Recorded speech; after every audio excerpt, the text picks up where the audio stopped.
Good morning everyone, শুভ সকাল সবাইকে। এবং নতুন বছরের আজকে দ্বিতীয় দিন, বাংলা নববর্ষের আজকে 2 তারিখ বৈশাখ মাসের। তো আপনাদেরকে সকলকে ভালোবাসা, অভিনন্দন, ছোটদের আমার আদর, বড়দের প্রণাম জানিয়ে আজকে একটি ছোট্ট ভিডিও আপনাদের সাথে শেয়ার করতে এসেছি। ছোট্ট ভিডিওটি কি সেটা জানতে গেলে প্রথমেই বলবো পুরো ভিডিওটা স্কিপ না করে কিন্তু দেখতে হবে, কারণ আজকের ভিডিওটা বা আজকের যে টপিকটা আমাদের এই যে গরম পড়েছে অত্যন্ত প্রয়োজনীয়। তাহলে শেষ পর্যন্ত আপনারা সবাই ভিডিওটা দেখবেন মনোযোগ সহকারে এবং যেগুলো যেগুলো বলবো কিছুটা হলেও মেনে চলার চেষ্টা করবেন। তো আমি প্রথমেই আমার নিজের সম্বন্ধে বলে দিই। হাই, আমি international professional coach, wellness coach. আমি মানুষ কিভাবে সুস্থ থাকবে, ভালো থাকবে, কিভাবে সুন্দরভাবে জীবন তাদের অতিবাহিত করবেন সেটার জন্যই আমি একদম প্রাণপণ চেষ্টা করি। এটাই হচ্ছে আমার ছোট্ট করে পরিচয়। তো আমাদের এই যে গরম পড়েছে, গরমের জন্য আমরা কিন্তু সকলেই হাঁসফাঁস করছি। এই গরমের জন্য সকলে যে হাঁসফাঁস করছি তার জন্য আমরা কি করছি? পাতলা জামা পরছি, সুতির জামা পরছি এবং প্রচুর পরিমাণে শরীরকে হাইড্রেশনে রাখছি এবং জল পান করছি, কারণ গরমের চোটে আমাদের ঘাম দিয়ে শরীর থেকে কিন্তু জল বেরিয়ে যাচ্ছে। এবার যে শরীর থেকে যে জল বেরিয়ে যাচ্ছে, এই শরীর থেকে জল বেরিয়ে যাচ্ছে সেটাকে আবার আমরা কি করে শরীরের ভেতরে আনবো? যে জলটা বেরিয়ে যাচ্ছে সেটাকে তো আর ঢোকাতে পারবো না। তো আমাদেরকে কি করতে হবে? আমাদেরকে জলটাকে ঠিকঠাক করে পান করতে হবে এবং জলটাকে পান করার সঠিক নিয়ম বা পদ্ধতিটা জানতে হবে। তো চলুন শুরু করা যাক। আমাদের জল আমাদের শরীরে কতটা প্রয়োজন? জল আমাদের শরীরে যতটা প্রয়োজন তার থেকেও কিন্তু আজকের দিনে অল্প একটু বেশি পান করতে হবে। কেন? কারণ আমাদের শরীরের ঘাম বা আমরা যখন ইউরিন বাইরে বের করছি তখন কিন্তু আমাদের শরীর থেকে অনেকটা জল বেরিয়ে যাচ্ছে এই গরমের জন্য। এবং এছাড়াও আমরা যে কথা বলছি, কথার মাধ্যমে কিন্তু আমাদের কিন্তু বাইরে অনেকটা থুতুর মাধ্যমে, লালার মাধ্যমে কিন্তু বেরিয়ে যাচ্ছে, আমরা সেটা বুঝতে পারি না। এবং নিঃশ্বাস প্রশ্বাসের মাধ্যমেও কিন্তু আমাদের শরীর থেকে অনেকটা জল বাইরে বেরিয়ে যায়। কিছুটা জল যখন নিঃশ্বাস নিচ্ছি আমরা বুঝতে পারছি না, অটোমেটিক কিন্তু নাকের ভেতর থেকে জল আমরা বের করি, সেটা আমরা কেউ হয়তো বুঝতে পারি না। এরপরে আসি, জল আমাদের শরীরে এতটা গুরুত্বপূর্ণ বা জরুরি কেন? আমরা সকলেই ছোট থেকে জেনে এসেছি এবং এখনও জানি, পড়ে আসছি, জলই জীবন। জলই জীবন। শরীরে 60 থেকে 70% আমাদের কিন্তু জলের দরকার। শরীরে 60 থেকে 70% জলের কিন্তু দরকার হচ্ছে। আমাদের শরীরে জল বিভিন্ন অভ্যন্তরীণ অঙ্গ প্রত্যঙ্গ, কিডনি, লাংস, লিভার, পাচনতন্ত্রের সঙ্গে সঙ্গে শরীরের বিভিন্ন অঙ্গকে ঠিক রাখে। মানে আমাদের পঞ্চ ইন্দ্রিয় আমরা সকলেই জানি, তার মধ্যে থেকে অঙ্গ প্রত্যঙ্গ, কিডনি, লিভার, লাংস, পাচনতন্ত্রের সাথে সাথে আমাদের শরীরের বিভিন্ন অঙ্গকে ঠিক রাখে। জল আমাদের শরীরের কোষ প্রাচীরকে সতেজ করতে সাহায্য করে। জল আমাদের শরীরের কোষ প্রাচীরকে সতেজ করতে কিন্তু সাহায্য করছে। কোষ প্রাচীর মানে আমাদের সেল, কোষগুলোকে সতেজ রাখতে সাহায্য করছে। এবার আসি, জল আমাদের শরীরে কম পড়লে কি কি প্রবলেম বা কি কি অসুবিধার মুখে আমরা পড়তে পারি। জল আমাদের শরীরে কম পড়লে মূত্র ত্যাগ করতে অসুবিধা হয়। আমরা সকলেই জানি, ছেলে মেয়ে উভয়েই যখন আমরা জল কম পান করি তখন কিন্তু আমাদের শরীরে, যখন আমরা মূত্র ত্যাগ করি তখন কিন্তু আমাদের ইউরিনে একটা জ্বালা ভাব বুঝতে পারি এবং তার সাথে সাথে আমাদের পটিটাও কিন্তু ক্লিয়ার হয় না। কিছুটা হয়, কিছুটা হয় না, এরকম কিন্তু সকলেরই মনে হতে থাকে। এবং সব থেকে বড় যেটা, আমাদের শরীরের সব থেকে মেন অর্গান হচ্ছে স্কিন। স্কিন কিন্তু রুক্ষ হয়ে যায়, স্কিন ড্রাই হয়ে যায়, স্কিনে কালো দাগ পড়ে যায়, স্কিনে একটা হালকা প্যাচ চলে আসে, বিভিন্ন ধরনের কিন্তু হয়ে যায়। এরপরে যেটা কথা বলবো, স্কিন নিয়ে একটু কথা বলবো। স্কিনটাকে আমরা যতটা হাইড্রেট রাখতে পারবো তত কিন্তু স্কিনের জন্য ভালো, ছেলে এবং মেয়ের উভয়েই। কেন বলছি? স্কিন নিয়ে কিন্তু আমরা সকলেই একটা ভুগি, ছেলে এবং মেয়ে যতই যাই হোক না কেন, শুধু যে মেয়েদেরই স্কিন ভালো হয় বা মেয়েদেরই স্কিন ভালো রাখতে হবে আজকের দিনে কিন্তু আর সেটা হয় না। কেন হয় না? কারণ ছেলেরাও কিন্তু স্কিন নিয়ে প্রচণ্ডভাবেই উদ্গ্রীব হয়ে থাকে। কেন উদ্গ্রীব হয়ে থাকে? কারণ বাইরে বেরোতে হয়, সমাজে মিশতে হয়, নিজের কাছে নিজেকে ভালো লাগার জন্য বা দেখানোর জন্য স্কিনকে কিন্তু সকলেই আমরা ঠিকঠাক রাখার চেষ্টা করি। তার জন্য কি করতে হবে? প্রথমত ফার্স্ট যে আমাদের পদ্ধতিটা সেটা হচ্ছে আমাদেরকে প্রচুর পরিমাণে জল পান করতে হবে। এই প্রচুর পরিমাণে জল পান করা নিয়েও আমি আসছি আস্তে আস্তে। তো আমাদের শরীরকে হাইড্রেট রাখতে হবে, এবং সেই শরীর হাইড্রেট থাকা মানে আমাদের স্কিনও কিন্তু হাইড্রেশন পাচ্ছে। এরপরে আসছি সারাদিনে আমরা কতটা জল পান করা উচিত। সারাদিনে আমরা কতটা জল পান করবো বা আমাদের কতটা জল পান করা উচিত। জল 0 ক্যালোরি হওয়ার জন্য জল আমাদের শরীরের বিষাক্ত যে পদার্থগুলি সেগুলো কিন্তু বাইরে বার করে দিচ্ছে। জল 0 ক্যালোরি হওয়ার জন্য আমাদের শরীরের বিষাক্ত যে পদার্থগুলো থাকে সেগুলো কিন্তু বার করে দিচ্ছে। এবং জলের কিন্তু কোনো রং হয় না। আমরা সকলেই জানি জল যে পাত্রে রাখা হয় সেই পাত্রের আকার ধারণ করে, এবং যে পাত্রে রাখা হয় সেই পাত্রের কালার মানে রংটাকেও ধারণ করে। তো এরপরে আসবো যে জল আমাদের শরীরকে কতটা হাইড্রেট রাখতে পারে। জল আমাদের শরীরকে প্রচুর পরিমাণে হাইড্রেট রাখতে পারে বা হাইড্রেশন দিতে পারে। স্কিনকে ঠিক রাখতে গেলে জলের কিন্তু প্রচণ্ড পরিমাণে দরকার। মাথাটাকে ঠান্ডা রাখার জন্য বা মেন্টাল অ্যালার্টনেসের জন্য জল কিন্তু প্রয়োজন আমাদের। পরিপাক ক্রিয়াসহ চোখ, হাড়, দাঁত, আমাদের শরীরের বিভিন্ন অঙ্গ প্রত্যঙ্গকে ঠিক রাখতে জলের কিন্তু প্রয়োজন।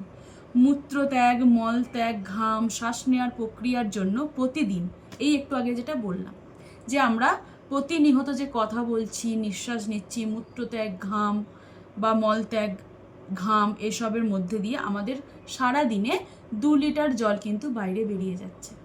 আমরা এটা কেউ কিন্তু অনুভব করতে পারি না। শুধু একটা জিনিস দেখতে পাই যে ঘাম দিচ্ছে, ঘামের মাধ্যমে বেরিয়ে যাচ্ছে। দুটো জিনিস আমরা বুঝতে পারি, সেটা হচ্ছে ইউরিন বা মলত্যাগের সময় জল বেরিয়ে যাচ্ছে। কিন্তু এই যে কথা বলার সময় বা শ্বাস নেওয়ার সময় যে জল বেরিয়ে যাচ্ছে সেটা কিন্তু আমরা বুঝতে পারি না। তো এইগুলোর মাধ্যমে আমাদের শরীর থেকে কিন্তু 2 লিটার করে জল কিন্তু বেরিয়ে যাচ্ছে। এরপরে আসছি সাধারণ ব্যক্তির, এটা নর্মাল মানুষের, সাধারণ ব্যক্তির, ছেলে এবং মেয়ে উভয়ই আমাদের কিন্তু প্রত্যেক দিন 2.5 থেকে 3 লিটার জলপান দরকার। সাধারণভাবে 2.5 লিটার থেকে 3 লিটার জলপানের কিন্তু প্রয়োজন। খুব বেশি আমরা জলপান করব না। খুব বেশি জলপান করব না কেন? তার একটা কারণ আছে। কারণ পার 20 কেজি বডি ওয়েটে 1 লিটার জলের প্রয়োজন। পার 20 কেজি বডি ওয়েটে 1 লিটার জলের প্রয়োজন। মানে আমার ধরুন বাচ্চা আছে, আমার তো 20 কেজি ওজন হতে পারে না, বাচ্চা আছে, তার হয়তো 20 কিলো ওয়েট, সাপোজ ধরেন 20 কিলো হয়তো ওয়েট। সে 20 কিলো ওয়েটে আমাদের কিন্তু 20 কিলো ওয়েটে 1 লিটার জল আমরা পান করাবো। এবার যার 40 কিলো তার 2 লিটার, যার 45 কিলো 2 লিটার থেকে একটু বেশি। এবার এইভাবে ক্যালকুলেট হতে হতে যাবে। আচ্ছা, এরপরে আমরা বলছি জল যদি খুব বেশি পরিমাণে পান করা হয় তার জন্য কি হতে পারে? আমাদের শরীরের কার্যক্ষমতা কমে যেতে পারে। যেমন একটা ছোট্ট উদাহরণ দেব। আচ্ছা, আমি তার আগে একটু জল খেয়ে নিই। আচ্ছা, আমাদের এই যে গ্লাসটা, এটা 250 ml জল ধরে। এই কাপটাতে, এই কফি মাগটাতে 250 ml জল ধরে। এই 250 ml জলটা ধরার পরে যদি আমি এটা 300 ml করার চেষ্টা করি তাহলে কি এটাতে ধরবে? ধরবে না। কারণ এটার মাপই হচ্ছে 250 ml। এতে 250 ml ধরবে। 300 ml যদি ধরানোর চেষ্টা করি সেটা কিন্তু ধরবে না। কারণ সেটার ফলে কি হবে? যখন আমি 300 ml জলটা ঢালতে যাব, জলটা কিন্তু মাটিতে পড়ে যাবে বা যেখানে হোক একটা পড়ে যাবে। তো সেই জন্যই আমাদের শরীরে যতটা জল ধারণ করার ক্ষমতা আছে ততটাই ধারণ করবে। বাদ বাকিটা কি করবে? ইউরিন, মলত্যাগ, ঘাম, প্রচুর পরিমাণে ঘাম দেবে, সোয়েট হবে, প্রচুর পরিমাণে আমাদের নিঃশ্বাস নিতে গেলে জল বেরোবে, মুখ থেকে জল বেরোবে লালার মাধ্যমে, ইউরিন ঘন ঘন হবে। তো এবং তার সাথে সাথে কি হবে? আমাদের শরীরের যে কার্যক্ষমতা প্রচুর জল খেয়ে নিলে দেখবেন ঢেকুর ওঠে না, পিঠে চাবড়াতে হয়, মাথায় চাবড়াতে হয়, ঢেকুর ওঠে না, অস্বস্তি একটা ফিল হয়। প্রচুর পরিমাণে যদি জল খেয়ে ফেলি আমরা, তাহলে সেই জায়গা থেকে আমাদের কিন্তু কার্যক্ষমতা কমে যায়। এরপরে আসছি রক্তের সোডিয়ামের পরিমাণও কমে যায়। আমাদের জল পরিমাণ যদি বেশি হয়ে যায়, সোডিয়ামের পরিমাণও কিন্তু কমে যায়। এইগুলো আসছে জল বেশি পরিমাণে পান করার ফলে কি হয়। প্রথমে বলেছিলাম জল কম পান করলে কি হয়, সেটাতেও প্রবলেম, এবং জল যদি আমরা খুব বেশি পরিমাণে পান করে ফেলি তাতেও কিন্তু আমাদের প্রবলেম। তার মানে কি করতে হবে, সঠিক পদ্ধতিতে সঠিক ওয়েতে কিন্তু আমাদেরকে জলটা পান করতে হবে। ক্লিয়ার? আচ্ছা, এরপরে আসছি কিভাবে আমরা জল পান করব। আমরা কিভাবে জল পান করব, আমাদের সব সময় বসে গ্লাসে মুখ দিয়ে কিন্তু জল পান করতে হয়। কেন? আমাদের হজম শক্তি ঠিক রাখার জন্য, এবং কিডনিকে ঠিক রাখার জন্য, এবং জয়েন্ট প্রবলেমকে ঠিক করার জন্য।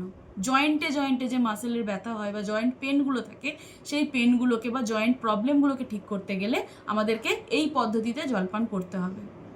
বসে গ্লাসে বা আপনি যে বোতলে জল খাচ্ছেন সেই বোতলটা আর কেউ না ইউজ করলেই হলো, আপনিই ইউজ করবেন, ইউজ করার পরে আবার ধুয়ে দেবেন, জল ভরবেন। হ্যাঁ, সকলের হয়তো সময় হয় না, দাঁড়িয়ে দাঁড়িয়ে রান্না করছি, জল খেয়ে নিলাম, কিন্তু সেটা একবার দুবার তিনবারই ঠিক আছে, কিন্তু ম্যাক্সিমাম টাইম যে আমরা হাঁ করে জল খাবো সেটা কিন্তু কেউ করবেন না। কারণ এইভাবে বসে জল পান করলে অনেকটা জল আমরা একসাথে খেতে পারি, এবং হাঁ করে যদি আমরা জল পান করি তাহলে কিন্তু আমাদের জলও ঢোকে, প্লাস তার সাথে সাথে হাওয়াও ঢুকছে, যার পরিমাণে কি হচ্ছে, আমরা জলটা কম পান করতে পারছি এবং তার সাথে সাথে বাতাসটাও খাচ্ছি। এটা তো একটা গেল টপিক যে আমরা জল কম খাচ্ছি, বাতাসও খাচ্ছি, তার সাথে সাথে বাতাসে যে ধূলিকণাগুলো আছে বা ভাইরাসগুলো আছে সেগুলোও কিন্তু আমাদের শ্বাসনালী দিয়ে ভেতরে আমরা গিলে নিচ্ছি জলের সাথে সাথে। তার মানে আমাদের সাথে শুধু জল ঢুকছে না, জলের সাথে ধূলিকণা, আমাদের সারা মানে বাইরেতে আমাদের যে ব্যাকটেরিয়া ভাইরাস সব বাতাসে ঘুরছে সবই কিন্তু আমরা খাচ্ছি, এবং যার ফলে ইমিউনিটি সিস্টেম কম হয়ে যাচ্ছে। এবং আমাদের জল বেশি খাওয়ার জায়গায় জল, বাতাস, ধূলিকণা, জলীয় বাষ্প, আমাদের সারা বাইরে যে ব্যাকটেরিয়া ভাইরাস সবই কিন্তু আমরা খেয়ে ফেলছি, শুধুমাত্র জল খাচ্ছি না, তার সাথে এতগুলো জিনিস আমরা খেয়ে নিচ্ছি, কিন্তু এগুলো কিন্তু জল খাওয়ার সাথে খাওয়ার কথা ছিল না আমাদের।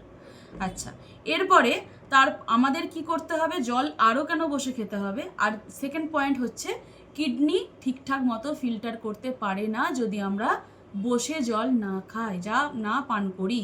আমরা নর্মাল আমরা জল খাই বলে ফেলি, তো পান করার কথা, জল কেউ খায় না, পান করি।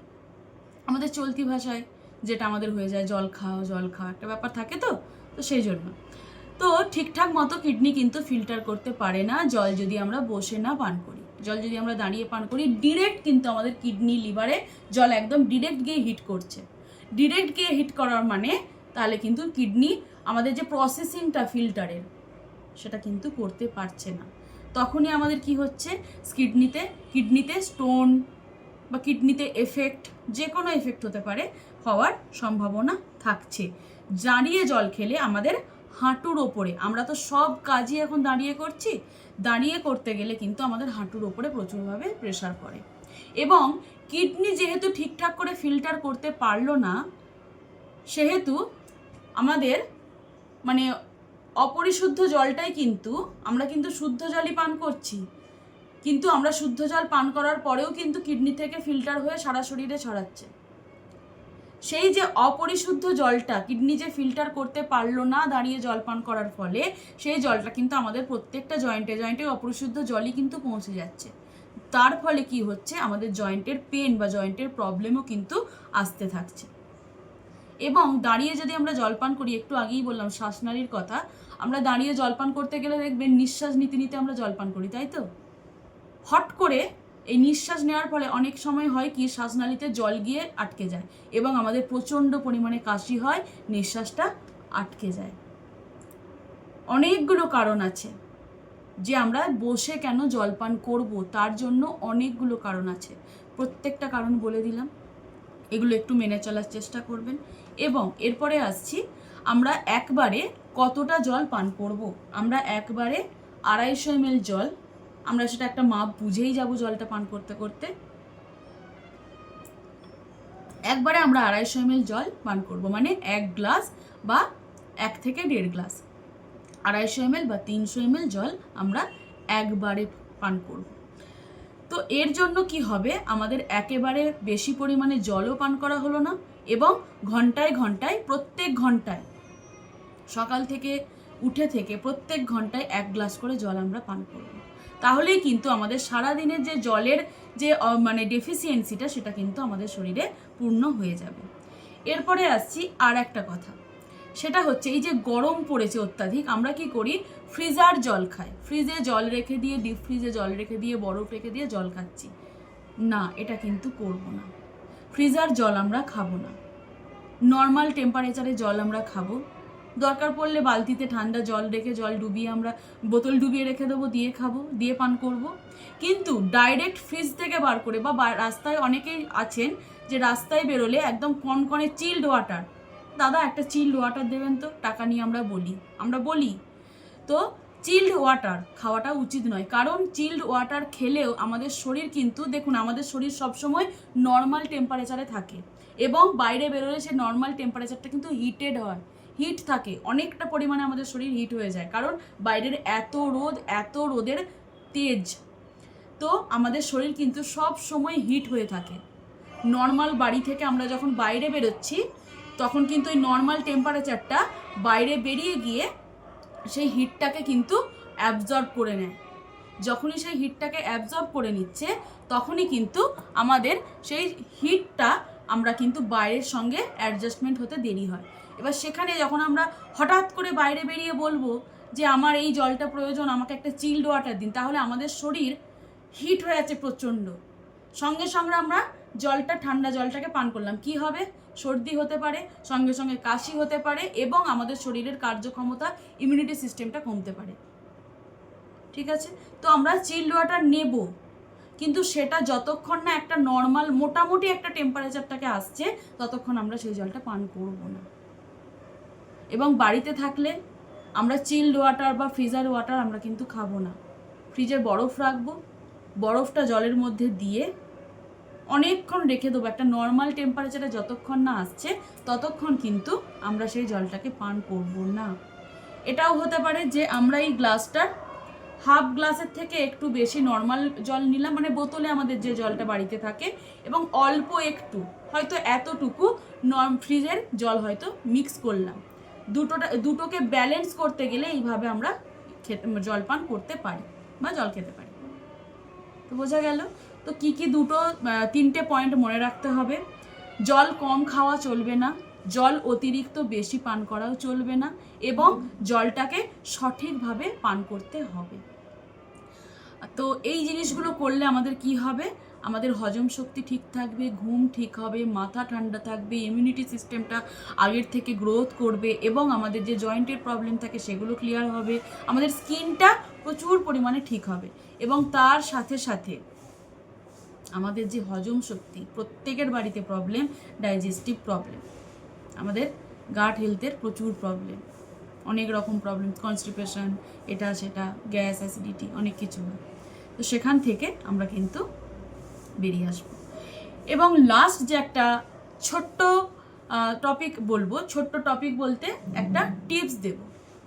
সকালে উঠে আমরা 250 ml উষ্ণ গরম জল খাবো। এই গরমেই, এক্ষুনি হয়তো সকলেই বলবেন যে এত গরমে কি গরম জল খাওয়া যায়, পান করা যায়? হ্যাঁ যায়, খেতে হবে। সকালে উঠে এই 250 ml জল, উষ্ণ গরম জল আমরা কিন্তু পান করব। আমাদের সারা দিনের পেট কিন্তু পরিষ্কার থাকবে, এবং রাত্রে যখন শুতে যাব তখনও কিন্তু আমরা এই 250 ml জল, উষ্ণ গরম জল পান করে শুতে যাব। কেন? সারা রাত যে আমাদের ডাইজেস্ট হয়, ভেতরে পরিপাক ক্রিয়া চলে, আমাদের ব্রেন যে চলে, সারা রাত আমরা রেস্ট পাই, স্কিন রেস্ট পায়, সমস্ত কিছু রেস্ট পাই, আমরা রেস্ট নিই, আর আমাদের কোষগুলো পর্যন্ত রেস্ট নেয়, আস্তে আস্তে ওগুলো রিকভার হবে। সকালে উঠে দেখবেন মুড একদম ফ্রেশ মাইন্ড থাকে, মুড একদম চাকাচাক থাকে, এবং পটি ক্লিয়ার হবে, ইউরিন ভালো করে হবে, সমস্ত কিছু দেখবেন ক্লিয়ার থাকে। তো আজকের টপিকটা এখান পর্যন্তই। আশা করছি সকলের উপকার হবে, সকলে মন দিয়ে ভিডিওটা দেখবেন এবং করার চেষ্টা করবেন। আবার আসছি অন্য একদিন অন্য একটা ভিডিও নিয়ে। ততক্ষণ সবাই ভালো থাকবেন, সুস্থ থাকবেন, সাবধানে থাকবেন এবং ভিডিওটি প্রচুর পরিমাণে শেয়ার করে দেবেন। আমার ফেসবুক পেজেও দেওয়া থাকবে, আমার ইউটিউব পেজেও দেওয়া থাকবে। সকলকে ভালো রাখবেন, ভালো থাকবেন, নিজেরাও সুস্থ থাকবেন। আজকে এখান পর্যন্তই।